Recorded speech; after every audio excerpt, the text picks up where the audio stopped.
So I was looking for old videos and resources through my files on my computer earlier, and I came across my retelling of my near-death experience, and it's in the full length, unedited, and I thought it would be a good idea to put it up. So I think that's what I'm going to do. Let's uh, let's see.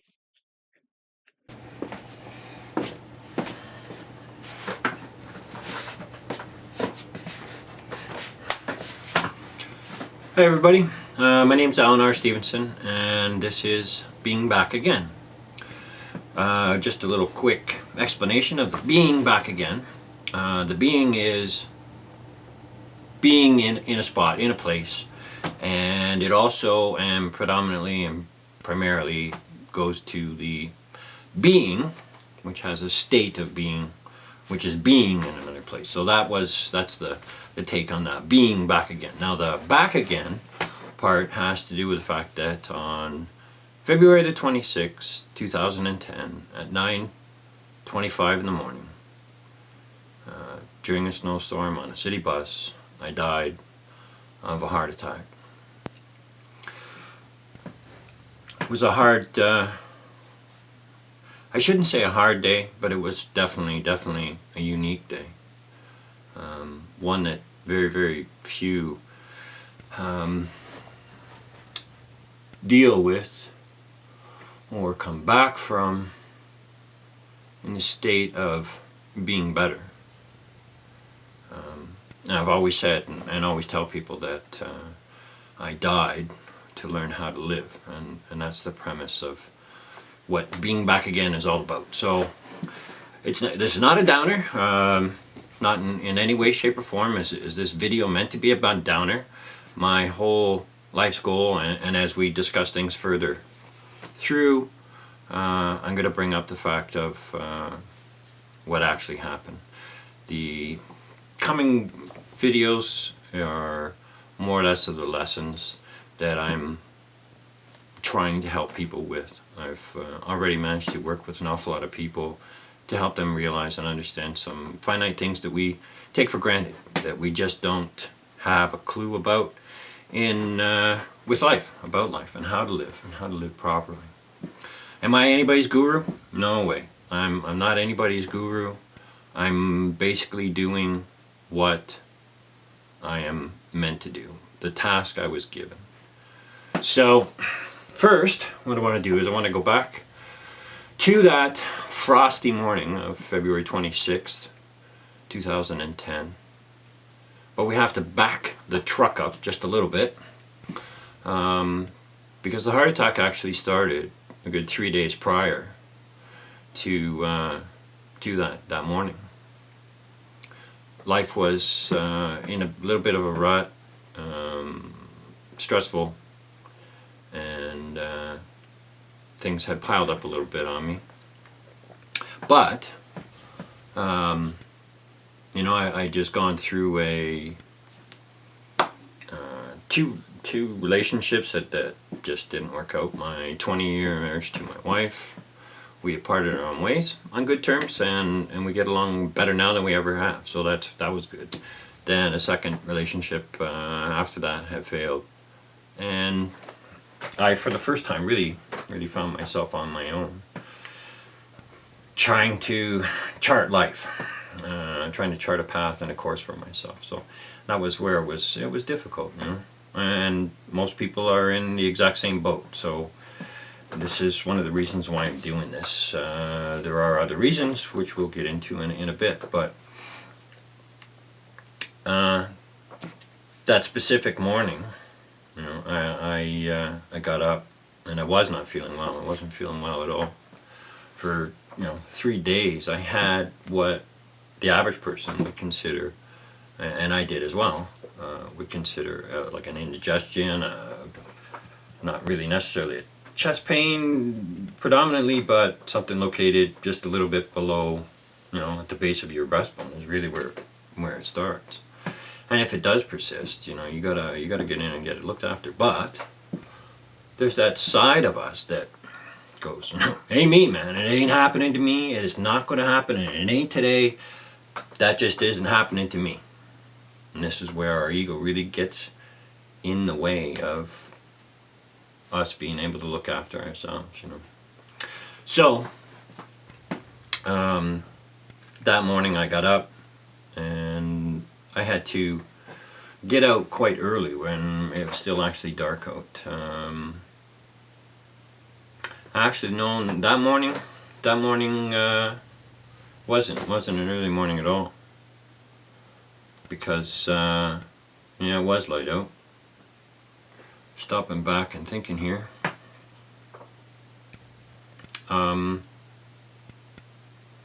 Got up, got out, and the wind was just whistling, just a whipping and a howling.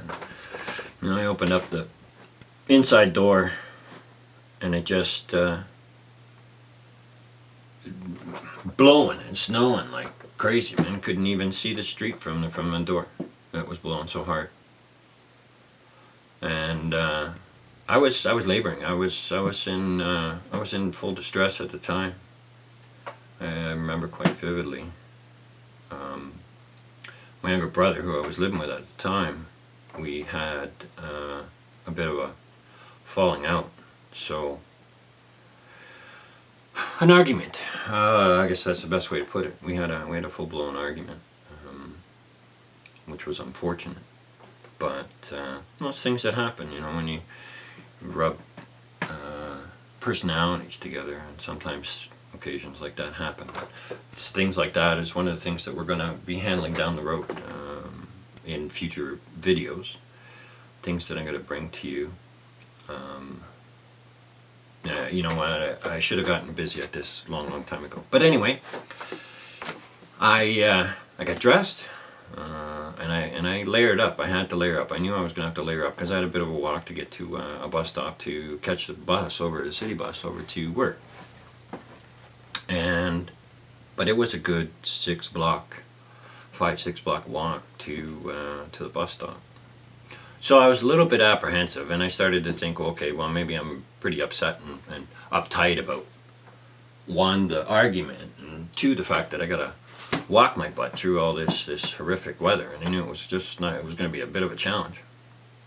Of course, that's, you know, you start passing off signs as this and that when you know that it's not that at all. It's something totally drastically different in the sense that, you know, you need to look after this, but just don't listen to it. Anyway, I got out. Things were a little heated. The tension in the atmosphere was a little bit stiff because my brother was sitting there, and we didn't say goodbye, didn't say good morning, didn't say anything to each other at all, unfortunately, because you know, in hindsight, I could have actually and should have actually died that morning, and I would never have been able to say anything to him again, so, to anybody. But you always want to don't take things for granted. Never, ever take things for granted. Always, when you leave somebody, you know, be forthright in the way you think and the way you feel. A lot of people hide this. But these are things that we're going to discuss in future videos, so I don't need to get into them too much right now.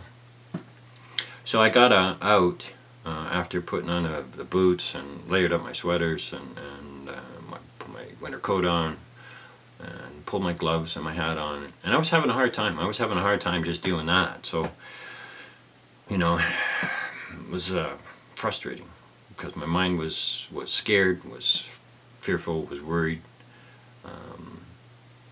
But I knew that I was pushing myself. I was pushing myself to get to work because I knew I had to go to work. And then I moved on to pushing my way out the door, trying to get the door open because there was a huge snowdrift in front of the door. But I managed to get out and squeeze out through the door and then start trudging through the snow that had built up in front of the door.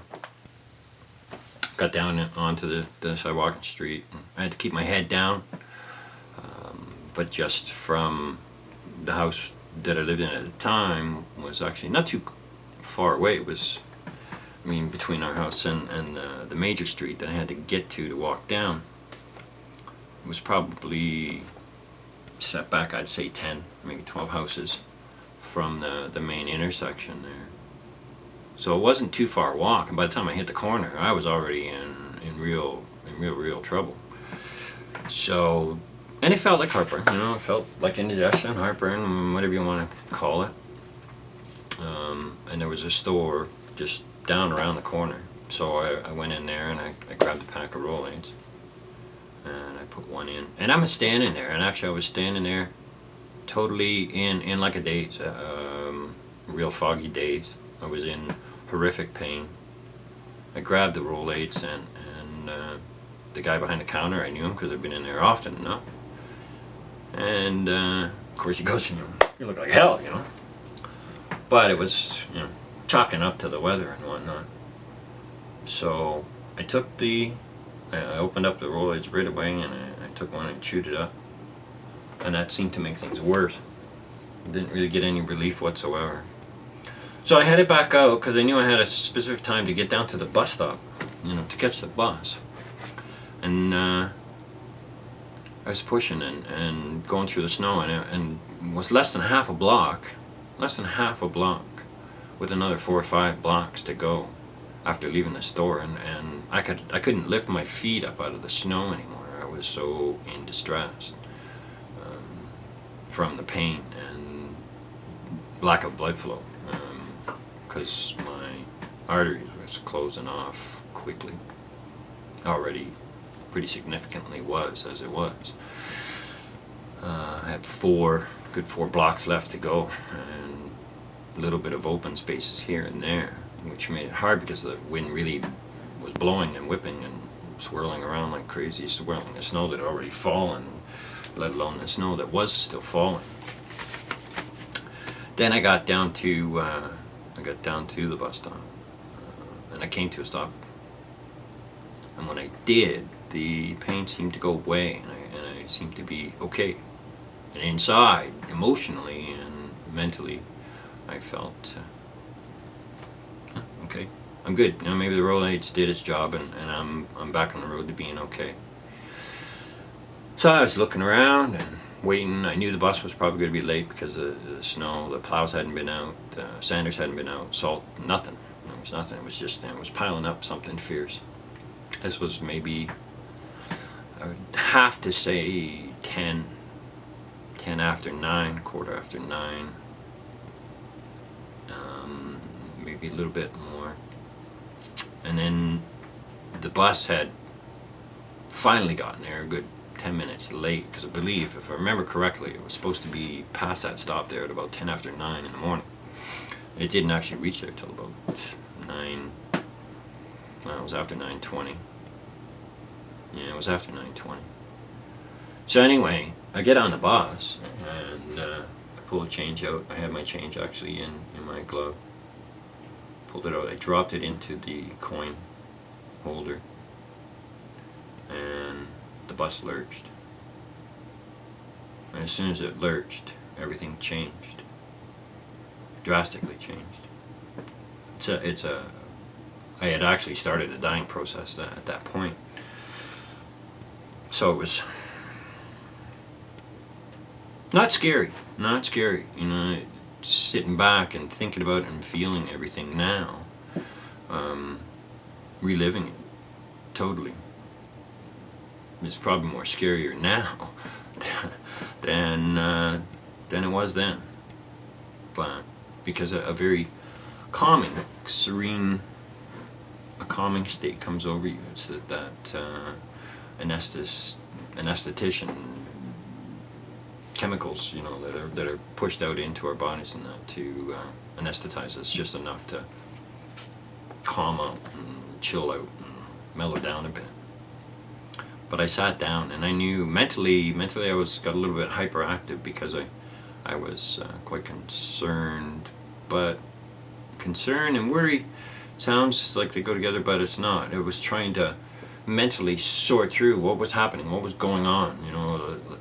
In one way I knew, but in that there's that mental fight with yourself where you're just like, nah, it ain't happening to me. It's just not going to happen today, and sure as hell isn't happening to me. It's never going to happen to me. There's that ego, eh? Just kicking your ass around the block and back again.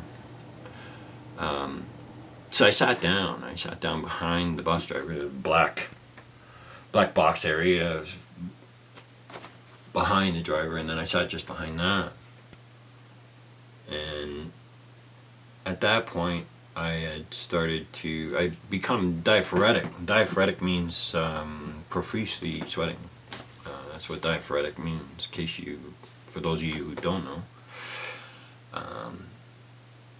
I just thought it had to do with the fact that I was layered up, but I went from being reasonably cold and chilled to sweating profusely, so mind starts sorting things out and going, okay, well, it's just not possible.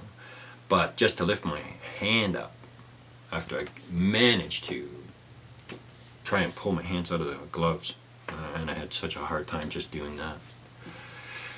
And reaching up to pull my hat off my head was nearly impossible. Getting my coat off was excessively difficult. And I was going downhill very, very quickly, and I knew it. But I was calm about it, inside. I wasn't teary, I wasn't crying, I wasn't excessively stressed. That was, it was okay.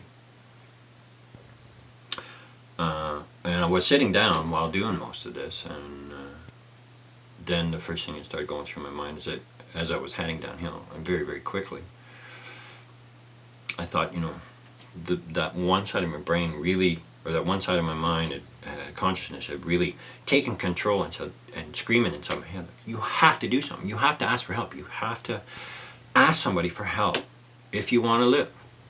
And if you don't, if you're too afraid to pipe up and ask for help, then you're not going to make it. You're gone. This is it. This is the last moments of your life.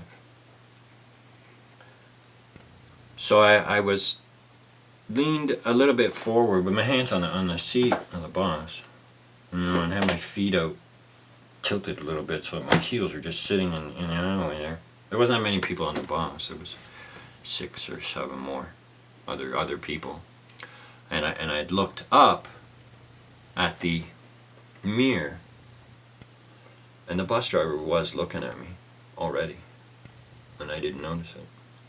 And I looked up at her, and I caught her eyes, because that's pretty much all you could really see of her. But you can see the concern in somebody's eyes if you pay attention. You can read things within people's faces. And I saw that this was the person that I was to ask. So I asked her to please call 911. And she had asked me why. And I said, I'm having a heart attack. So, while she's saying why, she's picking up the phone to call 911 on the bus. And once I'd seen her actually doing the physical action of getting aid for me, I had gone back to just looking at my feet. And at that moment I thought, so this is what it's like to die. And I felt it. But there again, it was okay. It was peaceful, The pain was still there. But only for a moment longer, not even a moment. I looked down at my boots, and then I had that thought, this is what it's like to die. And at that moment I did. I died. It was roughly 9:25 a.m. on February 26, 2010. And what actually happened is what you can see goes whoop. And then all of a sudden a little bit opened up, just a little bit. It was a little hazy, but too much. And everything else around that point was like a milk, looking through milk glass, like misty. I guess if you wipe a glass shower stone. And so yeah, that's probably a better analogy, a glass shower stone. And then what you're looking into is all kind of misty, from the steam.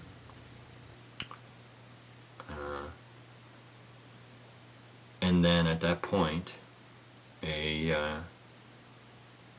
my guardian, who was a tiger, which stands about 6 feet tall at the shoulder, who I had met twice in my lifetime before,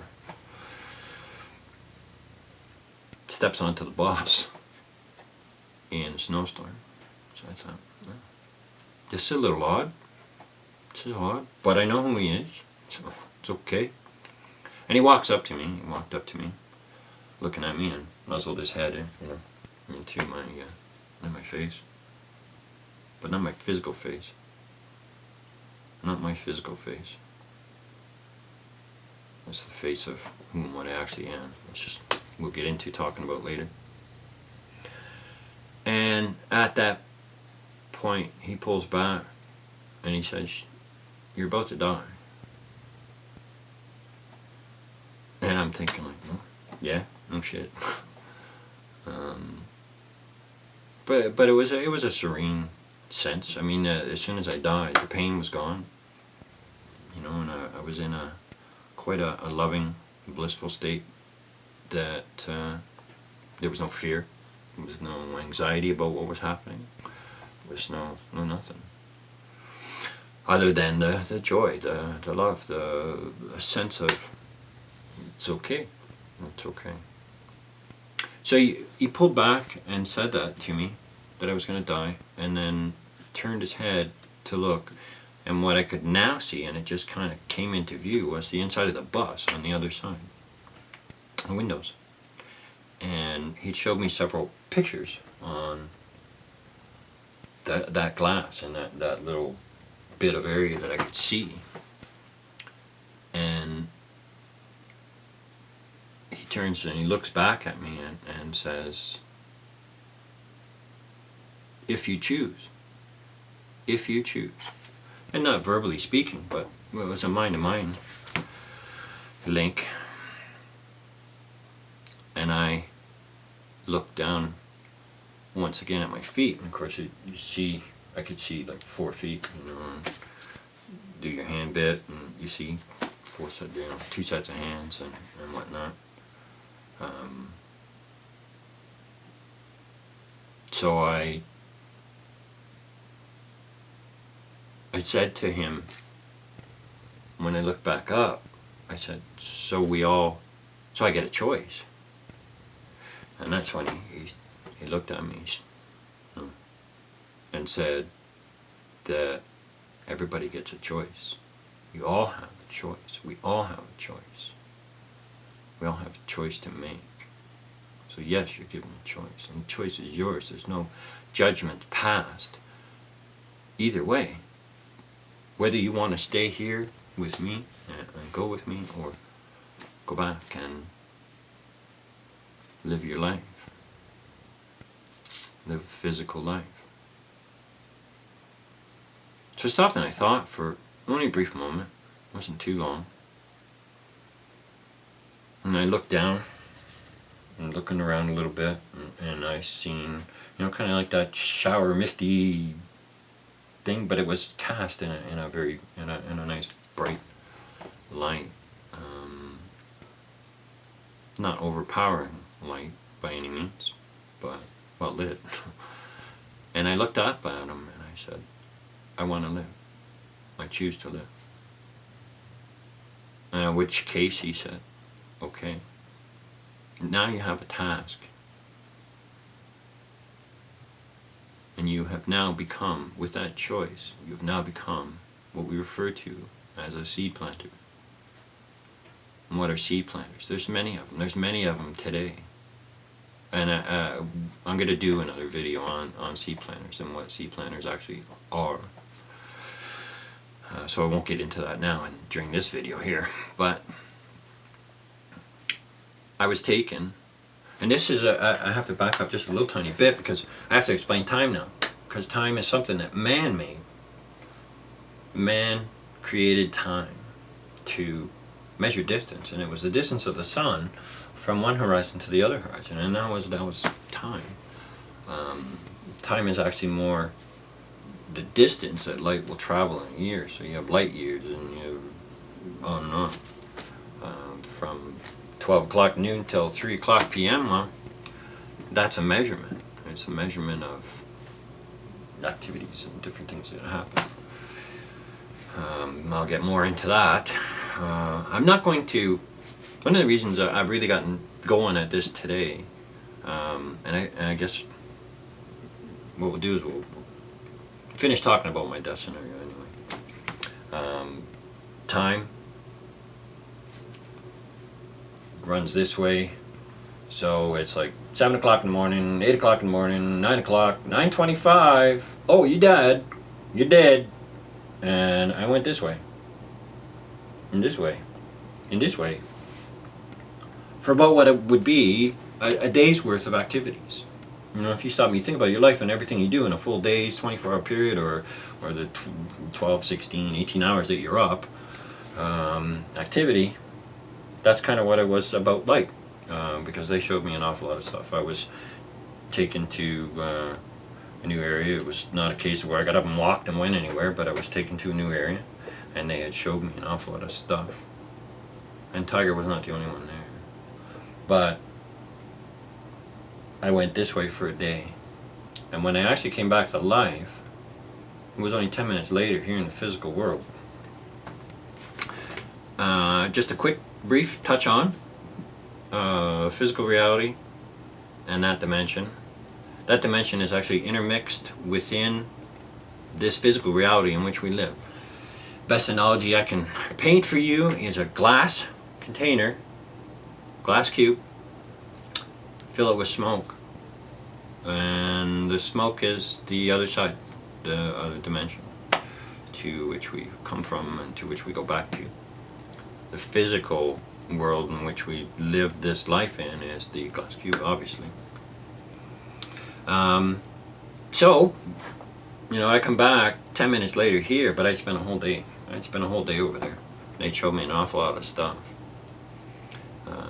that's going to be put, and not all of it, you know, it's been some time, and I've been still connecting dots, sorting out some of the stuff that I was shown. Still trying to make sense of some of it too, because it was really up there and out there. But I came back, and on my own, because I made that choice. But as soon as I come to, I was in full pain again, like boom. I was full pain, and I looked up and took in air. I still remember still being foggy when I came back, and the bus driver was, I remember hearing, that was the first thing when I came back, was I heard her, and she was standing in front of me at this point, and it had been some time, you know, and she's on the phone saying, he's dead, I think he's dead, what am I going to do, and then when I opened my eyes and I looked up, because I was slumped over in the seat and back, and I opened my eyes and I looked up, and she was crying, and she had looked towards the back of the bus. And then the one paramedic came on the bus, the driver, and I was so happy, so glad to see him. I was just like, oh wow, you know, I'm going to be saved. I'm going to be okay. I'm going to make it, because you put your faith and your trust in someone helping you like that. So he came and he assessed me very quickly, and I tell you, I saw him and he turned as white as a ghost when he looked at me. So I know I must have looked pretty bad. From what I was told, I was quite gray, steely blue color, still profusely sweating, diaphoretic, and in an excruciating amount of pain. So when he sized things up, he just looked at me and said, "I'll be right back." And in my mind, I'm going, "Don't leave me! Don't go, man! Like, don't go! Where are you going?" But yeah, he had to leave. He had to go back to the ambulance to help with the gear because of the snow and everything, and it was still blowing horrifically. Some of the people that were on the bus Well, the woman that was directly across from me, she had gotten up and left, and I didn't even know. She was actually out sitting in the bus enclosure, standing enclosure at another bus stop, and it would have been the stop that I would have gotten off at to go to work. But anyway, they came back and to get me and assess me and whatnot. So they had cut my clothes off me, my shirts, my sweaters. They cut them off me, and to hook me all up and whatnot. But and here I was, I went out, no blanket, no nothing. And I was being wheeled through the snow after they got me off the bus into the ambulance through the snow, the blowing and the blizzard-like conditions. It was kind of surreal in a sense. I guess that's a good way to put it. It was surreal. Now I'm just going to back up one moment here, because I owe what I've learned and the way I've become to three beings that were there and were actually the ones who were actually doing the teaching, but they were relaying stuff to and through Tiger to me. Tiger was standing a distance away from me, so I was facing like his side. I was looking at him like from his side with his head turned to me, and then there was not a TV monitor, there was no screen, no nothing. It was just like you could see things evolving and taking place and happening, and different things that they were trying to make a point with me and show me. And the three beings, they were standing off to my left.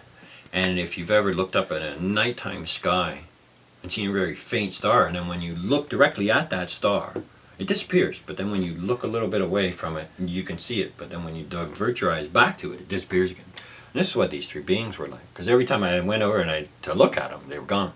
But as soon as I go back to Tiger, I could see them. I could see them as long as I didn't turn around and put my focus on. And they stood in a specific way, turned a little bit this way, facing this way, with their heads actually turned and back this way, and they stood three, 1, 2, and 3. There was what I would believe to be, what would be considered from our physical world state, a sense of 2 males and 1 female. They were the ones that were doing everything. And there was lots of times where they were saying things, not saying things, but relaying things. And I'd say, but what? What if? And Tiger's big lesson to me was, doesn't matter. It doesn't matter. So that was one of the things that I learned. That was to be a big point, that it doesn't matter. You learn to say that and use that. It doesn't matter. The main message that, one of the main message that I was to bring back, the initial message, is that you are to know and understand that you are loved, wanted, needed. And at that point you will find your place to start. That's what's important. Once you come to that realization, that gives you your point and place to start from. The being loved and wanted and needed is by the people in your lives here in this physical world, but it actually is a message from the other side. That message comes from the other side. The love, the wanting, and the needing comes from that side. So that's something to consider. That is something that I want everybody to really seriously and honestly think about. I'm fulfilling my task by doing this, by doing what I'm doing. The task I was given is to put down what they showed and taught me in a book. And it's what I am working on now to finish. So I going to get it done. I've decided, with some encouragement from a few people, to get this done, to get it out there. But I'll discuss more. I had started this YouTube channel in hopes that I was going to not do the book, not hopes that I wasn't going to do the book, but I was going to put stuff out there for free, get it out there and be done with it. But that's not the way it's supposed to be, because there's too much. There's too much for me to fill in that needs to go in a book to help people understand. There's all kinds of drawings. There's many things that I have to put into this to get people to understand. I mean, this is one.